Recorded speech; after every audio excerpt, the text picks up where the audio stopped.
Hello everyone, and thank you so much for coming to check out my review for Mordhau. I've spent quite a bit of time in this game, and I just wanted to share my experiences and let people know if this game is worth their time or not. So let's begin, shall we?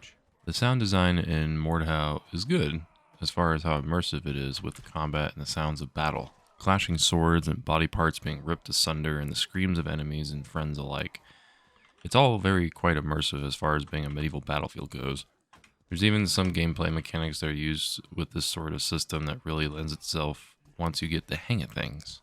The graphics are decent for an indie developer, the blood effects are good, the way the armor shines is cool, and all the weapons look pretty great. Mordhau is a visually appealing game. I don't think anyone will be disappointed with the aspect as far as its looks go. And there are some points where it does get a little cartoony, especially with other players creating silly looking characters to fill their shenanigans in games, or animations can be wonky and confusing to read as well at times.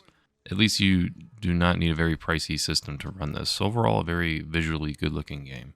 The gameplay at Mordhau is easy to learn but hard to master. There are two options to choose when playing, the 240 system or just keybinds. The 240 system is when the mouse is mostly, if not entirely, dictating your weapon's movements and directions, where keybinds are a predetermined swing that is bound to a key. Either choice lends to a great combat experience. The overall goal, I guess you could say, is when to play in servers is to earn gold for better or worse based on how well you did, and the gold is solely used to purchase cosmetic items or unlock items you do not own yet. You can play games with the basic gear it provides or the default class builds for free, but where is the fun in that? There are quite a few different game modes presently in Mordhau. Firstly, you have Frontlines, which is capturing and holding points throughout the map, and both teams have respawn tickets, like Battlefield's Conquest mode, for example.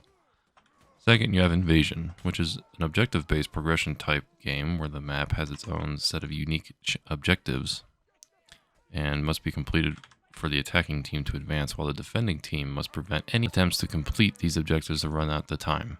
Again, think of it as Rush from Battlefield. There's your typical team in regular deathmatch.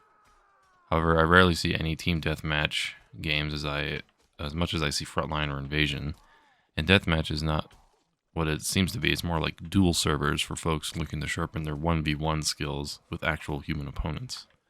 The weapons and armor in Mordhau are quite varied, but each one has its strengths and weaknesses, and the armor can provide more protection, but the cost of movement speed. There are so many weapons in Mordhau that they need a video to explain each one in detail, but they are all fun in their own way and are more useful depending on the situation you find yourself in.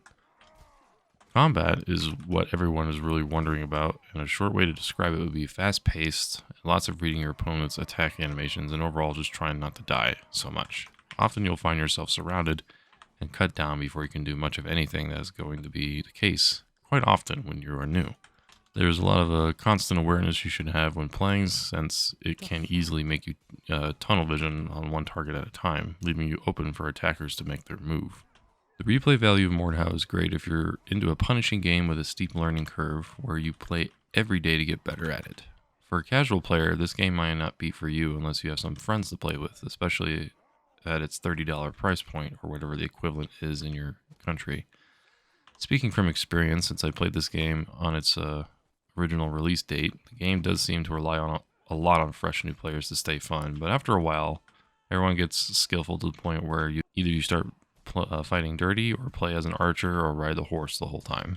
Weekends and evenings are usually when you'll see most of the servers fill up from people getting off work and school, but you should pay close attention to when it's on sale, since that is when there's a jump in player activity as well. There really is not a story to tell out of Mordhau. Games like these do not typically need a story, but it does not hurt to have one anyway, even if it's a simple premise. Chivalry 2, for example, has Agatha, which are blue fighting the Masons, which are red because they used to be one army at some point and split up for reasons, and now they are in a civil war of sorts. Here in Mordhau, it's just a medieval setting with red versus blue, which is not bad, but would be interesting to see what they could produce in a creative aspect that could lend to something great. My concluding thoughts on Mordhau are that it's a great sword fighting game with a rocky start, but a unique combat system that is incredibly fun to play, especially once you get used to it. It's a game that is way more enjoyable with friends. But then again, every game is. If you're interested in picking up a copy on Steam or wherever you buy your games, I would wait until it's on sale to get the most out of it.